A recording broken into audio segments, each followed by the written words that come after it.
terminé 2 jours absolument passionnants à Nantes. Est-ce que vous pourriez nous faire une sorte de condensé de ces 2 jours? Eh bien, nous avons hier fait la visite du musée du Château des Ducs qui présentait une exposition sur l'Amazonie.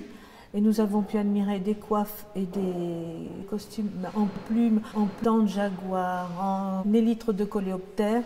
Toutes ces matières naturelles qui proviennent d'animaux exotiques qu'on trouve en Amazonie et qui aujourd'hui sont protégés par la CITES. C'était la première visite d'hier, dimanche matin. Dimanche après-midi, nous avons visité l'exposition temporaire Retour d'Orient, ici au Muséum d'Histoire Naturelle, qui montre toutes les épices et les pierres précieuses qu'on rapportait tout au long de la route de la soie à dos de chameau pour rapporter des matières précieuses que sont le jade, les saphirs, les diamants, les rubis, les topazes et j'en oublie, les émeraudes. Pour arriver jusque chez nous. Ça, c'était le programme d'hier. Et aujourd'hui, le directeur adjoint du muséum nous a montré des objets qui ont été confisqués par les douanes et qui sont déposés ici dans ce muséum pour nous expliquer toutes ces matières interdites à la vente et protégées, encore une fois, par la CITES. Il nous a montré des fances d'éléphants, des carapaces de tortues, des coraux, même des dents de dauphins sur certains objets, de l'écaille, et même des chaussures en python, je crois, enfin en serpent, en peau de serpent. Et je pense que là, tous les membres de notre CNS, notre syndicat professionnel, étaient passionnés par tous les objets qui étaient présentés.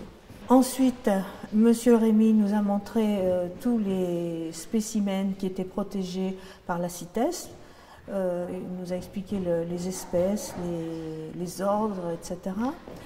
Et puis, après déjeuner, c'est le professeur Frisch, numéro 1 mondial de gémologie, qui enseigne à la faculté de sciences de Nantes en gémologie et qui nous a présenté les principales matières organiques qui sont concernées par la CITES.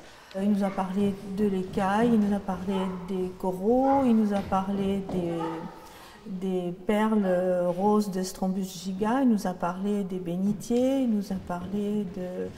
j'en oublie certainement.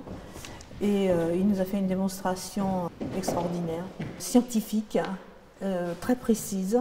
Et ensuite, ces messieurs du ministère et de l'Adréal nous ont fait un exposé sur toujours ces matières protégées et prohibées pour le commerce ou alors réglementées, voilà, avec l'autorisation ou pas de faire du commerce de certains objets, principalement en ivoire et en corne de rhinocéros, sur le territoire français, sur le territoire européen, dans l'Union européenne, et puis à l'exportation, voilà, avec des autorisations spécifiques à chaque fois. Donc, vous avez fait une sorte de chaque matière.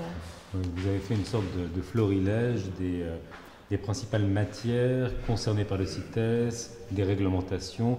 Il y a eu beaucoup de questions posées. Nous n'avons pas filmé ça parce que nous n'avons pas eu l'autorisation de le montrer, ce qu'on a compris par la suite. Oui. Je crois que les visites d'exposition font partie de ce que vous appelez les journées des élèves experts. Est-ce que vous pouvez nous en dire un peu plus? C'est quoi les journées des élèves experts? Eh bien, ce sont des journées qui ont été organisées uniquement pour les élèves experts, avec un sujet, particulier à chaque réunion, suivant l'opportunité qui se présente dans un musée avec une exposition ou avec une présentation particulière.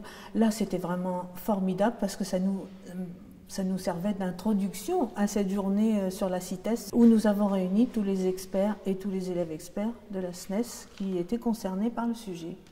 Voilà. Marie-Christine, merci beaucoup. Merci.